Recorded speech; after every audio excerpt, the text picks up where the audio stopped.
Она посмотрела мне прямо в глаза и сказала это так, словно выбрасывала прошлонедельный салат. Моя бывшая все еще знает, как со мной обращаться.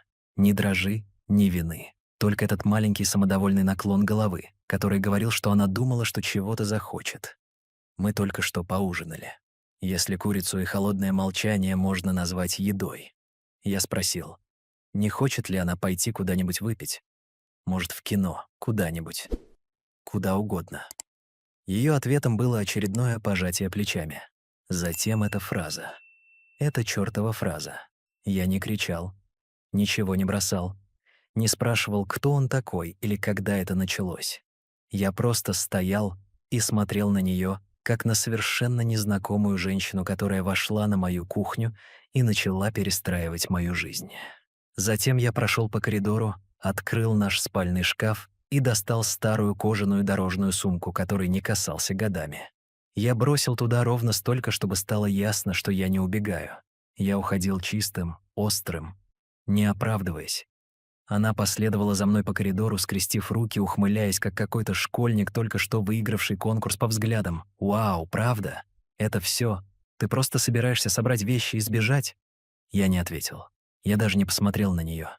Но я открыл сейф за книжным шкафом. Да, тот, к которому она так и не потрудилась узнать комбинацию. И достал черную огнеупорную папку, которую я тихо собирал последние 6 месяцев. Она склонила голову, увидев ее. «Что это?» Я застегнул сумку. «Не сегодня», — сказал я, повторяя ее слова. Затем я ушел.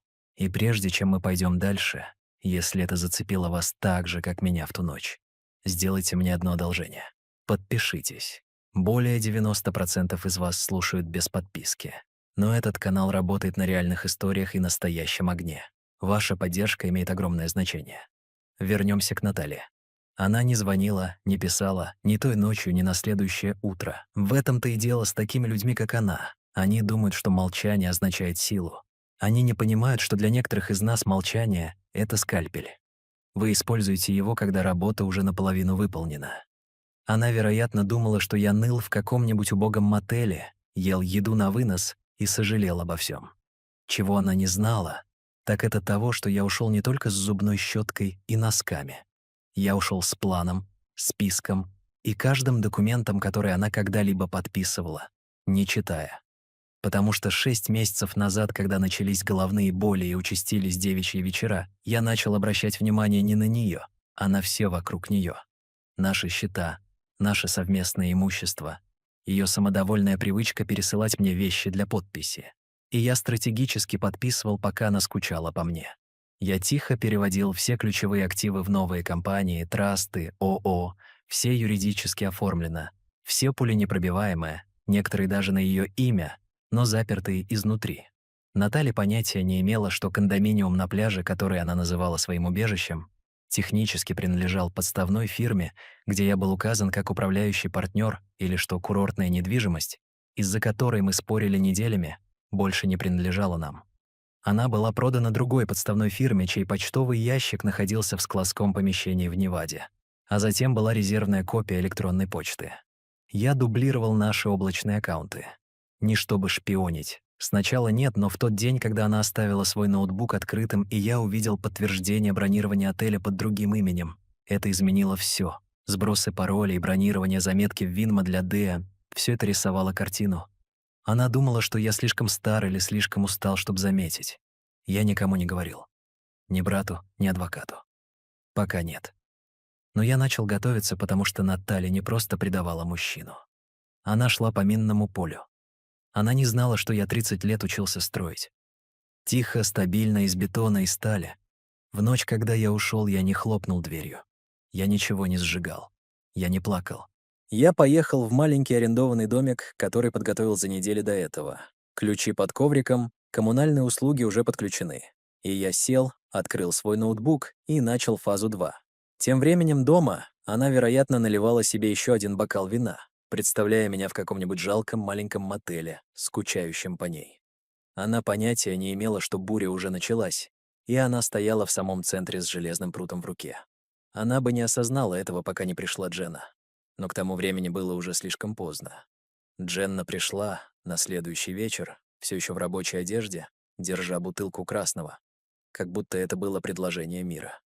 Наталья едва оторвалась от дивана, где развалилась как кошка, только что опрокинувшая стакан и обвинившая во всем гравитацию. Она усмехнулась, когда Дженна вошла, уже наливая 2 бокала, прежде чем подруга успела снять туфли. «Ну», — сказал Натали, вращая вино, как злодейка из мыльной оперы. Старик наконец-то собрал свои фланелевые рубашки и сбежал. Взял и ту странную папку. Наверное, наполнена брошюрами о пенсии из злобы. Дженна не засмеялась. Она даже не притворилась улыбкой. Она сидела напряженно, примостившись на краю дивана, как будто не хотела слишком близко подходить к тому огню, который разожгла Натали. «Я думала, ты сказала, что он не знал о Дереке». Наталья закатила глаза. Он не знал.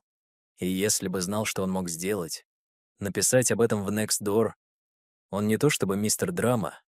Дженна наклонилась вперед, брови сведены. В этом-то и проблема. Он не занимается драмой. Он занимается растениями, структурами.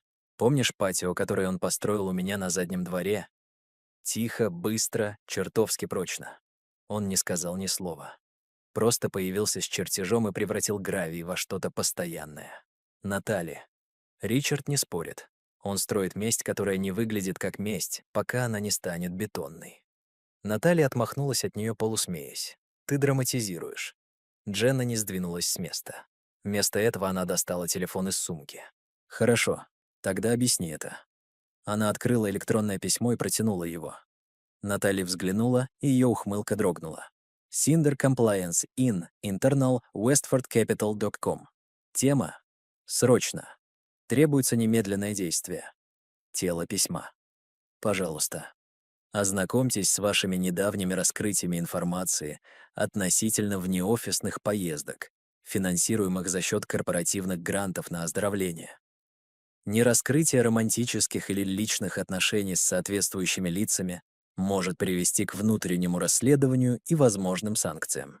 Прикреплен флажок записи календаря, имя, отель, ее имя, Дерек. Тот же Дерек, который когда-то был просто другом, тот же, кто все еще работал консультантом в ее фирме, тот же человек, который до сих пор был всего лишь призраком в ее ночных шепотах. Пальцы Натальи сжались вокруг телефона. Как, черт возьми, это было помечено. Дженна, ты думаешь, Ричард не заметил, что ты вела себя странно месяцами? Что он просто собрал вещи и ушел, как брошенная собака? Натали, этот человек не оставляет следов. Он медленно накапливает давление, и когда оно разрывается, он уже находится по другую сторону горы. Натали закусила губу, снова сканируя электронное письмо, как будто второй взгляд мог изменить содержание. Но как он вообще мог получить доступ к системам моей компании? Дженна моргнула. «Нат, ты ему все переслала. Ты использовала его ноутбук, когда твой сломался в прошлом году. Помнишь? Ты сохранила свои рабочие пароли в Chrome. Я видела, как ты это делала в том домике у озера. У тебя буквально была папка с названием HR Stuff на рабочем столе. Я удалила ее. Наталья зашипела. «Конечно, ты удалила ярлык», — ровно сказала Дженна. «Ты думаешь, это что-то значит для парня, который раньше управлял строительными контрактами с военными субподрядчиками?» У Натальи упал желудок. «Ты преувеличиваешь». Дженна открыла еще один файл на своем телефоне. Этот только что попал во внутренний чат Вестфорд. Имена еще не названы, но они начинают шептаться. Анонимное заявление на портал соответствия. Полная документация. Анонимная как же. Наталья залпом выпила вино. Ладно, предположим, он отправил. И что? Это легкое наказание. HR ерунда. Я выживу. Может быть, сказала Дженна, внимательно наблюдая за ней. Но если это его первый ход, тебе лучше молиться, чтобы это было только по корпоративным делам. Потому что если он строит что-то прочное, он не остановится на твоей работе. Он вырывает фундамент тихо, тщательно. И если ты смеешься сейчас, то потому что все еще думаешь, что это ты держишь карты. Лицо Натальи наконец-то дрогнуло. Она встала, подошла к кухне и налила еще один бокал вина. Ее рука дрожала. «Ладно», — пробормотала она. «Ладно, он зол. Я слышала, его гордость задета. И что? Он рассылает какие-то письма, заставляет меня выглядеть плохо. Он успокоится». Дженна не ответила. Она просто смотрела на нее. И затем медленно сказала: Ты все еще думаешь как человек, который может извиниться и выйти из положения. Но ты не просто задела его гордость. Ты оскорбила неправильный тип тихого человека. Наталья моргнула. Что это значит? Это значит, Дженна тоже встала. Голос ее был низким. Он не успокаивается. Он действует. Она взяла свою сумочку. А ты все еще сидишь в доме, который он owns, с коммунальными услугами на имя, которое ты никогда не удосужилась проверить. Ведешь себя так, будто твои шутки не имеют последствий. Дверь щелкнула за ней, и впервые за неделю Наталья не чувствовала контроля. Она чувствовала себя наблюдаемой, просчитанной, превзойденной. На следующее утро Натали проснулась в кровати king size, которая казалась слишком пустой и слишком тихой для той, кто думал, что только что выиграл. Она зевнула, потянулась и потянулась за iPad Ричарда, все еще синхронизированный с общим календарем, который они когда-то использовали для планирования отпусков, ремонта дома, званых ужинов, когда они притворялись функциональными. Но на этот раз, когда она коснулась приложения, она увидела сообщение, которого никогда раньше не видела. Доступ запрещен. Разрешения календаря отозваны. Она моргнула. Попробовала снова. Тот же результат. Пробормотала она. Какого чёрта? Затем попробовала семейный ноутбук. То же самое. Общий цифровой мир, в котором они раньше существовали. Пш. Она даже не заметила, как щелкнули замки. И так она сделала то, что делают такие люди, как она, когда контроль ускользает из их рук. Она взяла телефон и начала лгать. Она позвонила Лизе, бывшей помощнице Ричарда, милой, доверчивой Лизе, которая всегда обожала мисс Натали. Наталья включила свой самый мягкий, самый срочный голос. «Лиза, привет. Прости, что беспокою. Телефон Ричарда должно быть выключен, и я... Мне просто нужно знать, где он. Это семейная чрезвычайная ситуация». Пауза. Лиза поколебалась. Затем. Боже, ее сердце слишком острое и склонное к проблемам. О, он в Колорадо. Думаю, он говорил что-то про эскроу и встречи по соответствию. Что-то про файл Evergreen. Ты, наверное, знаешь больше, чем я. Наталья чуть не уронила телефон. Evergreen. Она не слышала этого слова больше года. Evergreen было названием ООО, связанным с горным кондо в Аспене. Технически ее маленькое убежище, которое она говорила друзьям, было единственным, что Ричард мне дал без всяких условий. Только теперь она поняла, что никогда не подписывала договор купли-продажи. Она просто что-то подписала. Что-то, что Ричард однажды утром всучил ей за завтраком. «Документы ООО», — сказал он непринужденно. «Мне нужны твои инициалы для налоговых целей». В то время она листала Инстаграм. Она поставила подписи вслепую. И теперь тоже ООО, по-видимому, было вовлечено во встречу по соответствию и эскроу-процесс в Колорадо. Ричард не был в отпуске. Он действовал. Наталья попыталась вдохнуть. Позвонила менеджеру апартаментов в Аспене. Автоответчик. Попыталась снова. На 4-й попытке кто-то ответил. «Здравствуйте. Да, я звоню по поводу квартиры 4С», — начала она. «Я владелица». Пауза затем. «Прошу прощения, мадам. Я не уполномочен предоставлять информацию. Evergreen Holdings указан как основной контакт, и нам было поручено направлять всю связь через юриста». Голос Натальи дрогнул. «Я Evergreen Holdings». «Нет, мадам», — вежливо сказал голос. «Вы указаны как неконтролирующий член. Единственный контакт с контролирующими полномочиями — Ричард Карилли». Щелчок. Она стояла посреди гостиной, прижимая телефон к груди, пытаясь сложить цифры в голове. Аспен ООО «Эскроу соответствие». Слово. Которое она когда-то отбрасывала как скучные деловые дела Ричи, теперь звучало как удары молота. Она схватила свой ноутбук, лихорадочно ища старые электронные письма, документы, что-нибудь с ее именем и Evergreen. Было несколько пересланных файлов, которые она никогда не читала, просто подписала. Ее подпись, ее инициалы. Но каждый документ имел одну общую черту — мелкий шрифт, и его имя рядом с каждым контролирующим титулом. Он построил кондо, дал ей ключи, позволил ей его обставить, но она никогда им не владела. Он владел. Она попыталась позвонить ему. Прямой автоответчик. Затем она попробовала Дерека. Без ответа. Отправила сообщение. «Ты знаешь, где Ричард?» Ответа нет. Она встала перед большим напольным зеркалом в коридоре. То, которое она купила во время своей фазы современного минимализма, глядя на себя, как будто она могла заметить какой-то видимый изъян. Вместо этого она увидела нечто худшее. Отражение женщины, которая ни разу не спросила, что я на самом деле подписываю. Женщины, настолько привыкшие плыть по поверхности вещей, отношений, финансов, разговоров, что она никогда не замечала, как земля под ногами меняется. Это был не мужчина, переживающий срыв. Это был мужчина, который молча укладывал кирпичи, пока она листала социальные сети и отправляла кокетливые смайлики своему бывшему.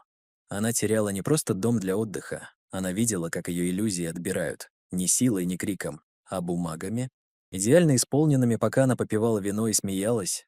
Наталья, как всегда, отправилась в свой обычный салон чуть после полудня. На ней были большие солнцезащитные очки. Одетая в ту самодовольную уверенность, которая приходит от мысли, что ты на коне, она поприветствовала администратора своей обычной фальшивой теплотой, взмахнув волосами, как в рекламе шампуня, и взглянув на свое отражение, когда ее вели к креслу стилиста. «Та же стрижка?» — спросил стилист. «Просто освежить», — небрежно ответила она, листая телефон. Она уже была на полпути к составлению сообщения Дереку. Что-то пассивно-агрессивное и соблазнительное, когда стилист подкатил карту. Через 30 минут с волосами, обернутыми фольгой, и латте, остывающим на боковом столике, она потянулась к своей карте, чтобы оплатить депозит. Отклонено. Она моргнула. Попробовала снова. Отклонено. Она неловко рассмеялась. Уф, этот банк. Они так параноидальны насчет мошенничества в последнее время. Позвольте мне попробовать резервную. Свайп. Отклонено.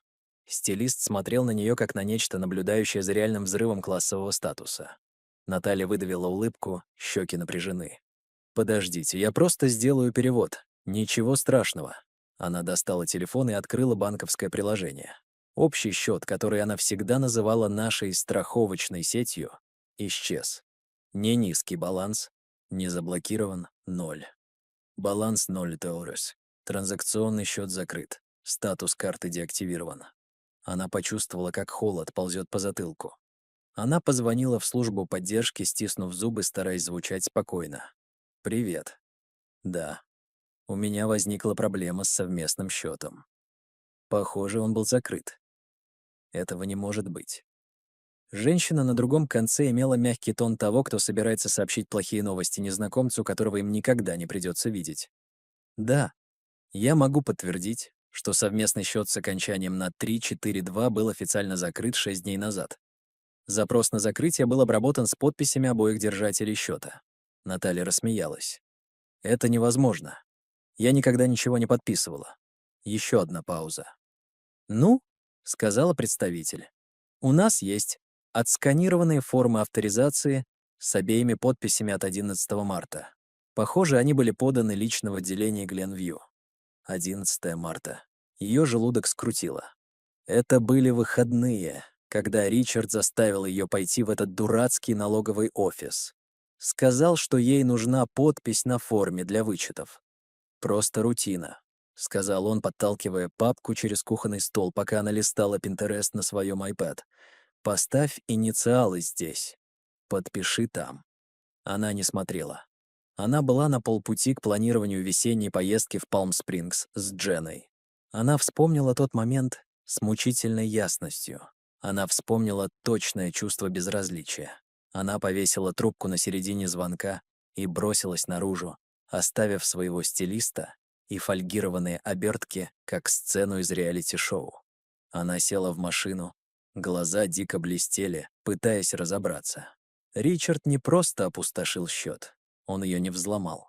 Ему не нужно было. Он просто опередил ее на 6 месяцев. Он заставил ее подписать авторизацию на закрытие месяца назад, задолго до едких замечаний, до того, как Дерек снова появился, до того, как она вообще поняла, что эмоционально ушла из брака. Наталья открыла свои текстовые сообщения и искала что-нибудь с того дня. Нашла одно. «Ричард, не забудь заехать в отделение по дороге домой. Им понадобится твое удостоверение личности». Она никогда не спрашивала, для чего. Просто пошла, улыбнулась кассиру, подписала то, что ей подсунули, пошутила о том, что она миссис Кариле, пока налоговые формы не будут оформлены. Они даже посмеялись. Теперь эта подпись лишила ее доступа к более чем 120 тысячам долларов наличных активов, и она понятия не имела, куда они делись. Она открыла приложение своей кредитной карты. Одна оставшаяся карта все еще активна. Лимит 10 тысяч. Она почувствовала, как ее дыхание стало поверхностным. Набрала Ричарда, прямой автоответчик. Отправила сообщение. «Что ты сделал с нашим счетом? Доставлено». Ответа нет. Она уставилась на сообщение. Перечитала его. «Наш счет». И тут ее осенило. Этот счет не был нашим уже несколько месяцев. Она просто не заметила, потому что ей никогда не приходилось, потому что он играл в долгую, пока она играла в одевалке со своими заблуждениями. Небольшая деталь на периферии ее зрения зафиксировалась. Ричард перестал пользоваться их общей картой несколько месяцев назад. Он переключился на использование металлической карты, которую она не узнавала. Она спросила однажды, и он пробормотал. Новый бизнес-счет. Ей было все равно. Такая была игра. Он говорил скучно. Она не слушала. Теперь она сидела. На водительском сиденье арендованного внедорожника руки дрожали, помада размазана, пытаясь понять, как мужчина, которого она считала пассивным, просто щелкнул выключателем и выдернул вилку. Это были не просто деньги. Это было доказательство. Доказательство того, что он наблюдал, как она дрейфовала месяцами, и реагировал как мужчина, который зарабатывает на жизнь строительством. Не с эмоциями, а со структурой. Наталья прошествовала в стеклянную башню в центре города, как всегда. Щелкая каблуками, оставляя за собой шлейф духов, телефон прижат к уху. Она поприветствовала стойку регистрации своей обычной фальшивой теплотой и прошла через охрану, высоко подняв свой бейдж, голову еще выше. Снаружи ничего не изменилось. Ее отражение в зеркальных стенах лобби по-прежнему выглядело остро, собрано, профессионально, неприступно. Но когда она ехала в лифте на 28-й этаж, что-то было не так. Слишком тихо. Она вошла в свой отдел и немедленно почувствовала это. Падение температуры. Коллеги застыли за своими столами. Разговоры прекращались на полуслове. Глаза скользили к ней, а затем отводились, как будто она была радиоактивной. Ее босс, Грег, парень, который обычно не мог удержаться от неуклюжих шуток отца, увидел ее и немедленно отвернулся к своему монитору, делая вид, что не видел. Она замерла на мгновение, впитывая холод. Затем встряхнулась. Люди иногда были странными. Может быть, сезон бюджетирования. Может быть, кто-то другой накосячил, и она еще не в курсе. К полудню пришло электронное письмо. Тема.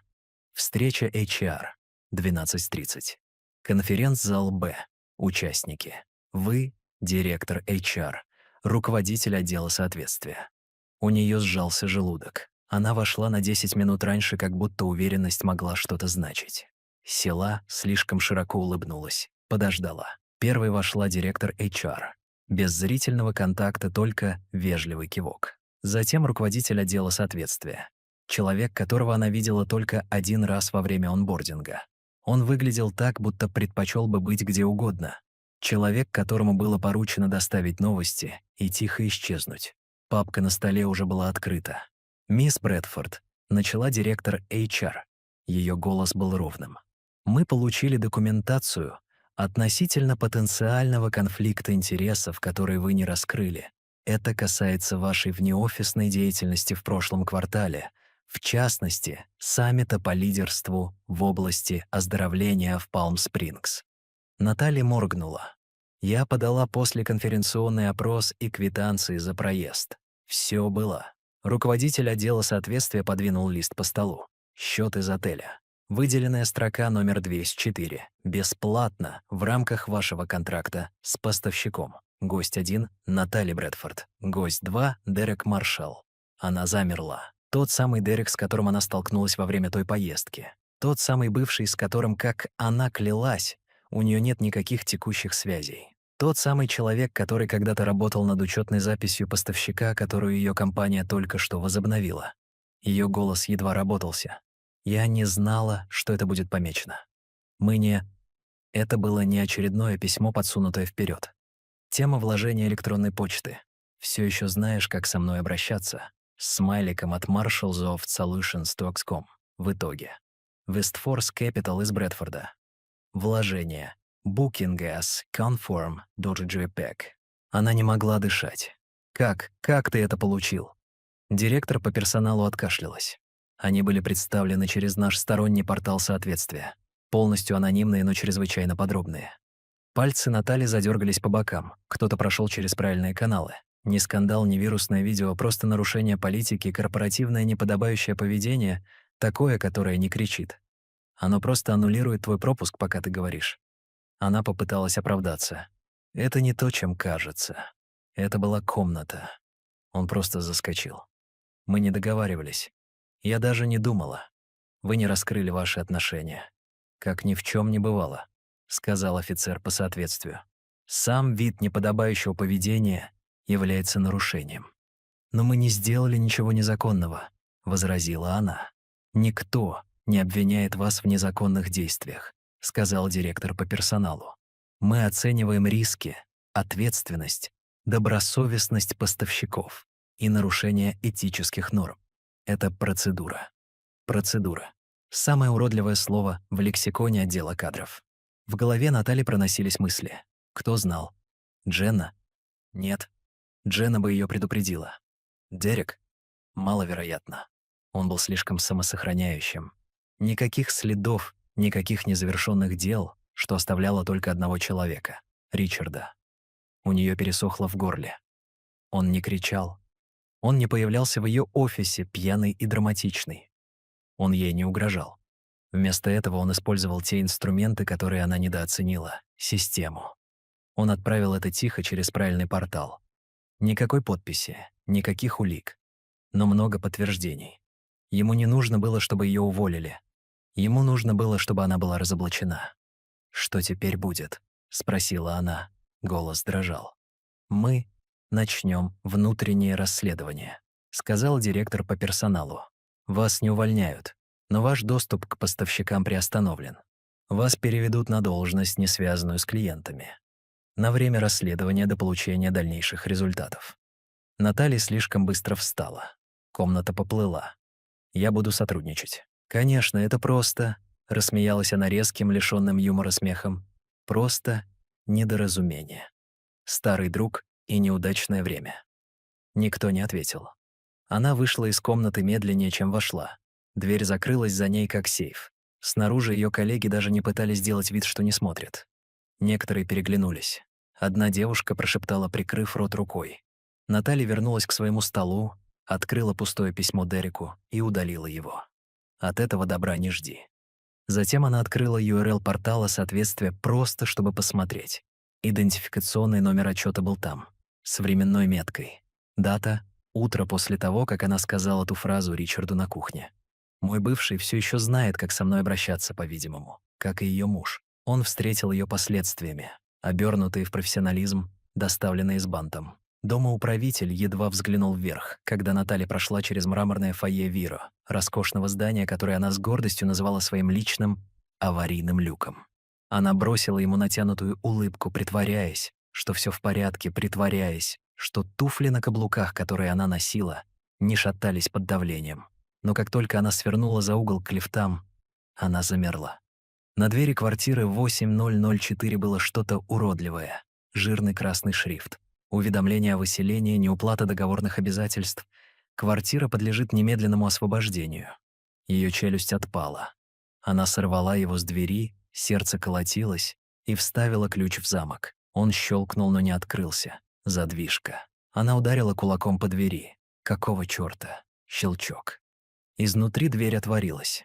Мужчина в форменной рубашке с логотипом грузчиков на груди приоткрыл ее. «Ты, Наталья, что ты делаешь в моей квартире?» Он пожал плечами. «Нам дали разрешение на вывоз вещей. Все уже учтено. Много времени не займет». Она протиснулась мимо него, каблуки яростно щелкали по паркету. «По чьему разрешению? Я плачу аренду за 6 месяцев вперед. Я переводила лично. Я здесь живу». В квартире царил хаос. Коробки полуупакованы. Ее одежда сложена как бы невзначай. Ее туалетные принадлежности в пакетах на молнии на прилавке. В гостиной стоял агент по аренде с папкой в руке. Глаза широко распахнуты от показного сочувствия. «Мисс Брэдфорд», — сказала она медовым голосом. Мы пытались с вами связаться. Возникли сложности с источником платежа. Наталья подошла. Никаких сложностей. Я заплатила за 6 месяцев вперед. Вы это подтвердили. Да, но платеж поступил от организации под названием Kikes Holdings LLC. Наталья моргнула. Так вот, на прошлой неделе они инициировали отзыв всех предоплаченных средств в ретроспективе. И поскольку договор аренды оформлен на их имя, мы были юридически обязаны обработать возврат средств и начать процесс выселения. Наталья смотрела, не мигая. «Я не понимаю. Я подписал договор?» Агент медленно покачал головой.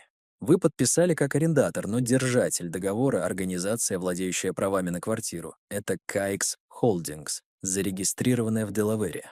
Комната поплыла. Делавер. Это было любимое место Ричарда. Она шутила, что у его трастовых счетов было больше паспортов, чем у нее. «Почему Делавер?» — как-то спросила она. «Потому что там тихо», — ответил он. «И никто не задает вопросов». Голос Натальи треснул. «Это мое имя на почте, мое имя на домофоне. Ни одно из них не делает вас законным арендатором», добродушно, почти извиняющимся тоном сказал агент по аренде. «Вы были назначенным пользователем». «Это отдельная категория», — наклонился грузчик. «Нам закончить упаковку спальни?» Наталья повернулась к нему, как дикое животное.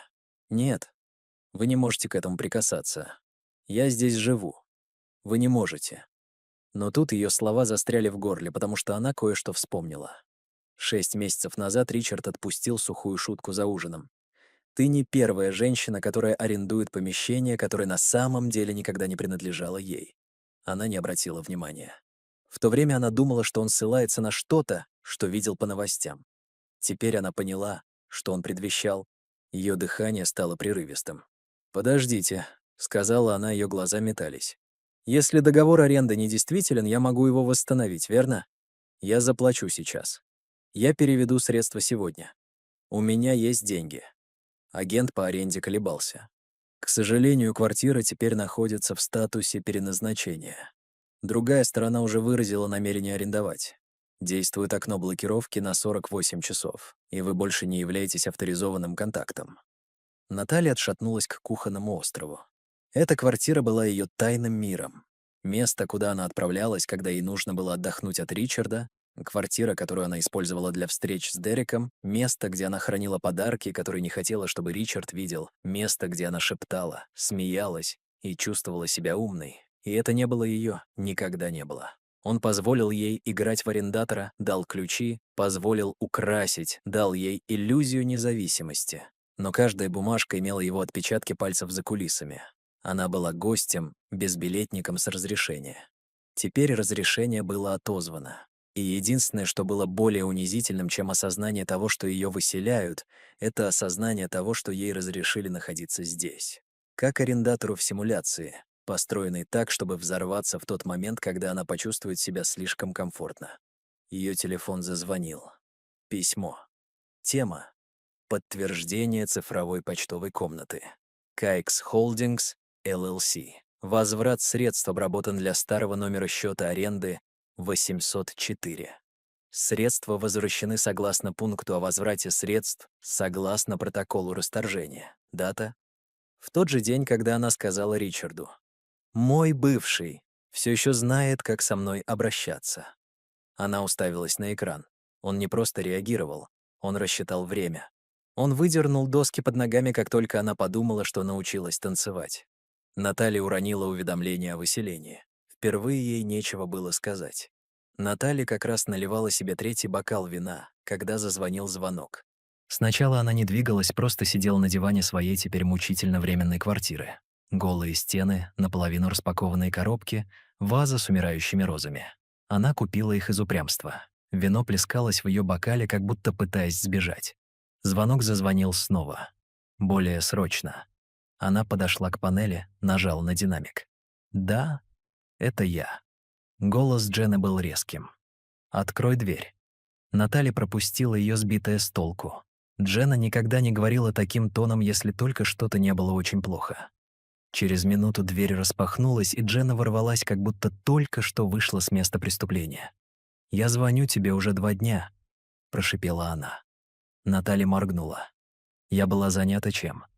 Выселением из твоей собственной страны грез. Лицо Натальи помрачнело. Ты не имеешь права меня поучать. Дженна даже не дрогнула. Она прошла прямо к кухонному острову и бросила толстую папку из манилы. Тогда пусть это сделает. Наталья уставилась на нее. Что это?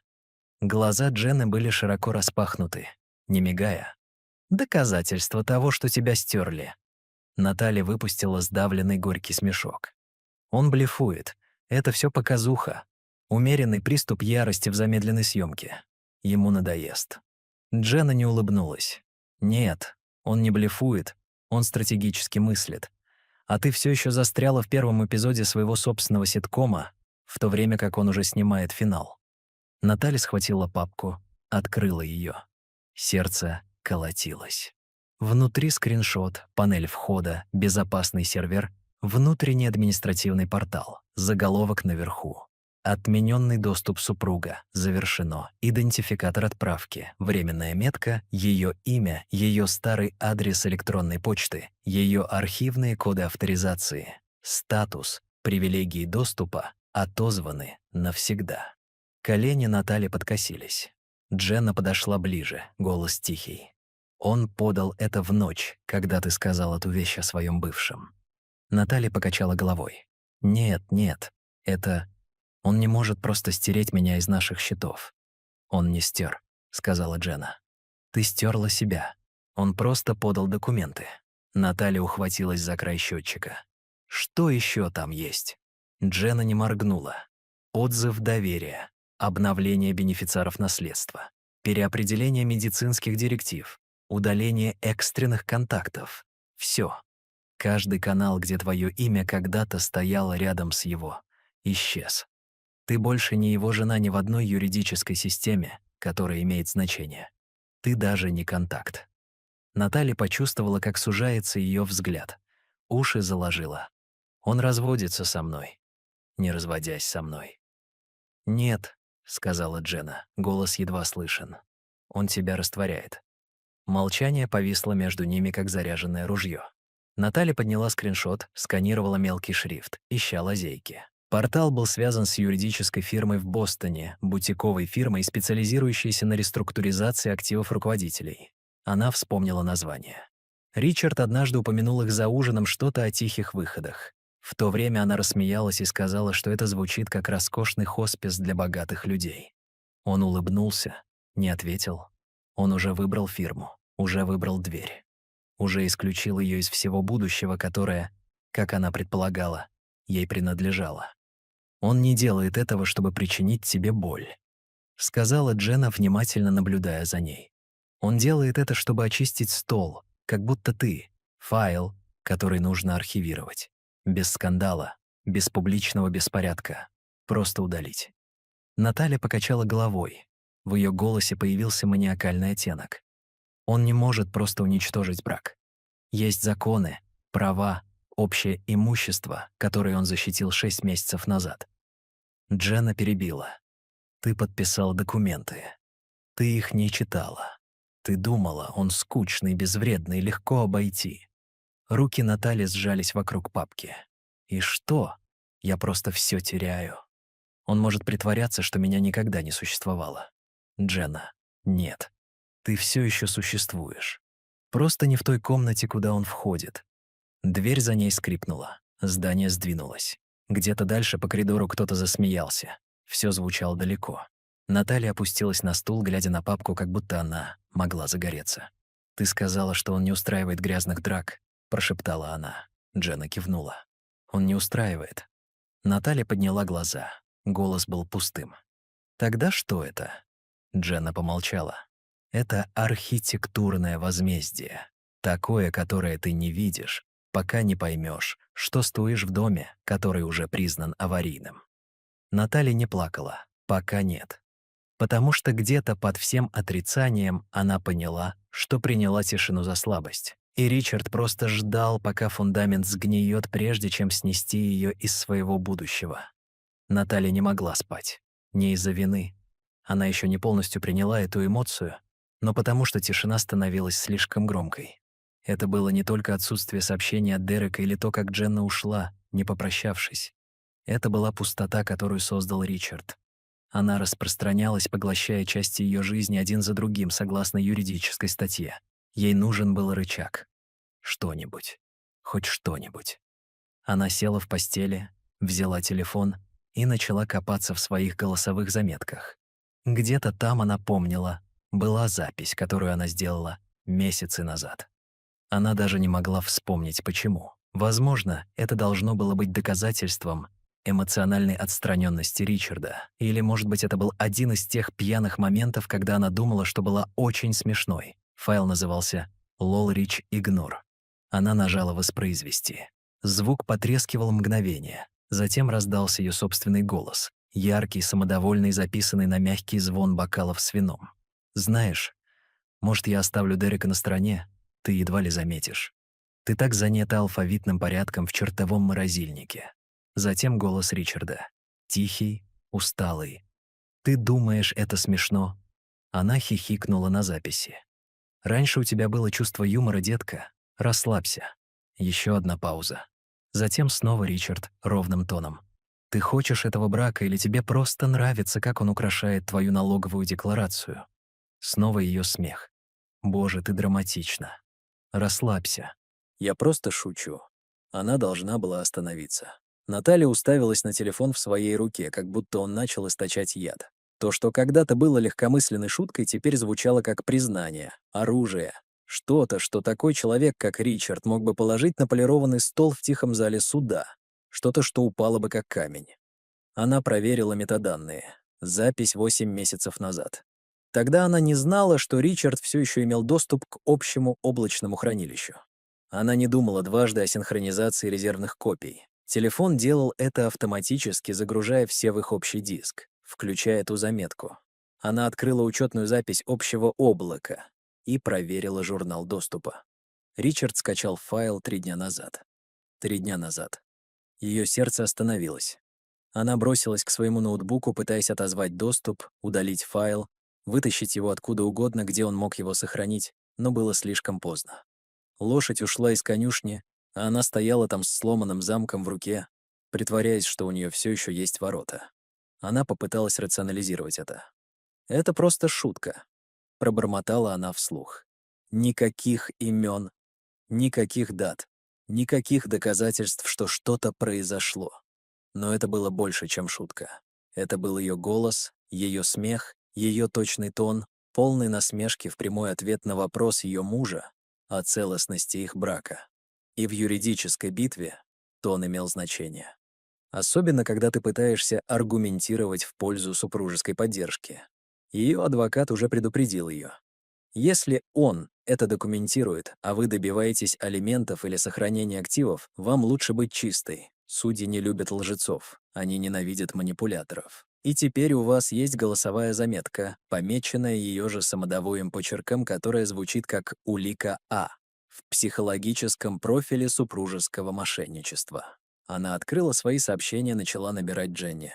«Ты помнишь ту запись, которую я сделала о Ричарде насчет Дерека?» Она удалила, переписала. Гипотетически. Если бы кто-то записал разговор, где они шутят об измене, можно ли это снова удалить? Это не имело значения. Ущерб уже был нанесен. Ричарду не нужно было ничего говорить. Ему нужно было только сыграть этот клип в нужной комнате, с нужным молчанием до и после, и позволить ему усвоиться.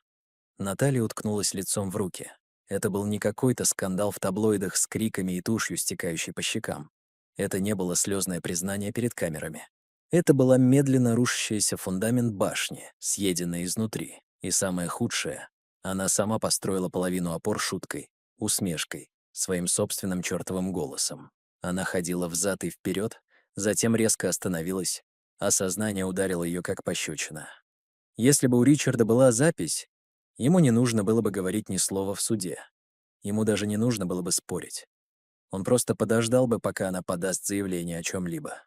Алименты, имущество, поддержка, что угодно. Затем он тихо подал бы файл, позволил бы записи говорить, позволил бы судье услышать сарказм, позволил бы системе, которую он уважал гораздо больше, чем она когда-либо, сделать свою работу. Она превратилась бы из обиженной жены в документированную прелюбодейку за 12 секунд. Наталья рухнула на диван, глаза стеклянные, телефон выскользнул из пальцев. Она не просто вырыла себе могилу. Она сама себя озвучила, делая это. Ей потребовалось 3 часа, чтобы составить электронное письмо. Наталья уставилась на мигающий курсор, как будто он был ей чем-то обязан. Она начала с «Ричард, пожалуйста». Удалено. Попробовала снова. «Мы можем поговорить как взрослые». Тоже удалено. Каждая версия оказалась либо слишком манипулятивной, либо слишком пустой. В конце концов, она напечатала то, что, вероятно, было ближе всего к правде. «Я тебя больше не узнаю. Я знаю, что совершала ошибки, но это кажется несправедливым. Мы годами строили жизнь. Мы были партнерами». «Ты не думаешь, что я заслуживаю хотя бы разговора?» Она перечитала его 5 раз, нажала «Отправить» и немедленно пожалела об этом. Но не так сильно, как жалела о навязчивой проверке почтового ящика в течение следующих 48 часов. Ничего. Никакого ответа. Никакого сообщения. Даже уведомления о прочтении.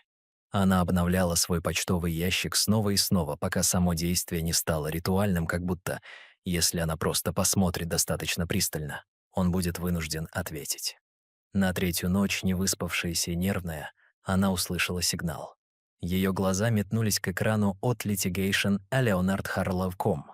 Тема «Закрытие». Она открыла его. Уважаемая мисс Брэдфорд, настоящая фирма была нанята для представления интересов мистера Ричарда Карлайла по всем вопросам, связанным с прекращением финансовых и юридических связей с вами. Мы убедительно просим, чтобы вся дальнейшая переписка направлялась в наш офис. Любой личный контакт может быть истолкован как домогательство и будет рассматриваться соответственно. К этому сообщению прилагается исчерпывающий аудит всех общих активов до и после брака. Это включает закрытые совместные финансовые счета, переданные или переназначенные общие объекты недвижимости, реструктурированные и юридически вышедшие из партнерств бизнеса и ООО, отозванные медицинские, юридические и страховые разрешения, трасты и пенсионные счета разделены или отозваны. Этот отчет был рассмотрен независимыми аудиторами и подан соответствующим хранителям. Никаких текущих споров не осталось. Никакие активы не ставятся под сомнение. Настоящее сообщение служит официальным уведомлением о том, что мистер Карлайл считает все личные и юридические главы с вами закрытыми. Благодарим вас. Бенджамин О. Харпер, юрист, Леонард Харпер, энд Росс ЛЛП. Наталья уставилась на слова. Рот открыт, но молчалив. Она прокрутила вниз. Прилагался PDF. 86 страниц тщательно детализированных счетов, временных меток, журналов снятия средств, переименования документов на собственность, подтверждений закрытия из банков, подписей хранителей. Все учтено, все связи разорваны, нет места для. Он сказал, она сказала. Никаких обвинений для использования, никаких лазеек для эксплуатации, даже ни одной опечатки. Он задокументировал смерть их брака как судебный эксперт. Даже заголовок письма «Закрытие» был хирургическим. Там не было сказано «окончание», не было сказано «развод». Там было сказано «закрытие», как проект, который превысил бюджет, затянулся слишком долго и, наконец-то, был закрыт. Бизнес-термин, отмеченная галочка. Она прокрутила снова, в надежде найти что-то большее. Заметку, подпись, единственную строку его собственными словами. Ничего. Единственным следом его было отсутствие эмоций. Наталья откинулась на жесткий диван своей квартиры и почувствовала весь вес того, что он сделал. Не громко, не мстительно, а точно. Это была не месть. Это было административное уничтожение. Она держала юридические документы, но на самом деле она держала надгробный камень. Ричард не игнорировал ее. Он увековечил ее, а затем архивировал ее под заголовком «Дальнейших действий не требуется». В квартире снова стало холодно. Не из-за погоды. Лето все еще цеплялось за окна, но от тяжести неподвижности. Наталья не включила ни одного света. Бутылка вина лежала наполовину опустошенной на кухонном столе. Занавески были задернуты, но не из соображений конфиденциальности. Скорее потому, что солнечный свет, дерзнувший проникнуть в комнату, казался неуместным, когда ее мир рушился во тьме. Она сидела на диване босиком, укутавшись в старую толстовку Ричарда из колледжа. Иронично, учитывая, что раньше она подшучивала над ним за то, что он носил ее по дому. Теперь это была единственная вещь, которая еще сохраняла запах его жизни. Ее жизни. Их жизни. Тишина была оглушительнее любого крика, которым они никогда не обменялись. Она отдавалась эхом в ее костях. И тут — бам! Входная дверь распахнулась с такой силой, что ударилась о дверной стопор и отскочила. Дженна ворвалась, как торнадо, окутанная недоверием. Лицо ее было бледным, как полотно, одна дрожащая рука сжимала свернутую газету. Наталья вздрогнула. «Господи, Джен, ты идиотка!» — воскликнула Дженна. Голос ее срывался. «Думаешь, он просто ушел?» Наталья медленно моргнула. «Его нет. Он не отвечает. Адвокат». Дженна бросила газету. Она проскользила по стеклянному журнальному столику и ударилась о колено Натали. «Прочти». Натали вздрогнула, затем медленно развернула газету. Первая полоса. Жирный заголовок. «Империя недвижимости жертвует $3 миллиона в виде собственности женскому приюту имени экс-супруги, согласно пункту о неверности». Под ним было фото. Церемония перерезания ленточки. Улыбающиеся женщины. Новое учреждение. А позади них, в темно-сером костюме и синем галстуке, стоял Ричард. Не сиял, не позировал, просто был там, присутствовал собранный, призрак, которого она больше не могла преследовать. Дыхание Натальи перехватило. Она прочитала статью или пыталась. Ее взгляд скользил по фразам. Анонимно, но подтверждено, что структурировано Карил Холдингс. Пожертвование обработано через ООО, связанное с бракоразводными пунктами и положениями о моральном поведении. Внутренние документы называют Натали Брэдфорд поведенческим триггером для активации пункта. Ее имя в печати увековеченное, связанное не с благотворительностью, а с причиной ее существования. Он не писал пост мести, не снимал видео, чтобы рассказать все. Он воздвиг монумент тому, что она сделала, и вырезал ее имя на фундаменте. «Он использовал тебя», — прошептала Дженна. Голос дрожал. «Он использовал твое предательство как юридический рычаг для активации спящего пункта в трастовом соглашении. Это здание не просто было пожертвовано, оно было конфисковано. Он структурировал это так, что в момент, когда ты нарушила верность, собственность перешла к цели, к которой ты никогда не смогла бы прикоснуться». Губы Натали приоткрылись, но слов не было. «Он построил здание», — продолжала Дженна. Глаза ее блестели. Назвал его в честь своего пункта о восстановлении. Юристы уже называют это знаковым событием в области частных имущественных споров. Его будут изучать. Наталья крепче сжала толстовку. Ногти впивались в швы. «А ты?» — осеклась Дженна. «Ты думала, что выигрываешь. Ты насмехалась над ним, пока он писал завещание». Наталья ахнула. «Он не может. Он использовал мое имя». «Нет», — сказала Дженна ровно. «Он использовал твои поступки. Имя было просто подписью». Тишина. Тяжелая, окончательная. Наталья уронила газету. Она затрепетала и упала на пол, словно обвинительное заключение. Она рухнула на колени, глядя перед собой невидящим взглядом. Он стер ее из своей жизни, но вписал в историю. Не как жену, не как партнера,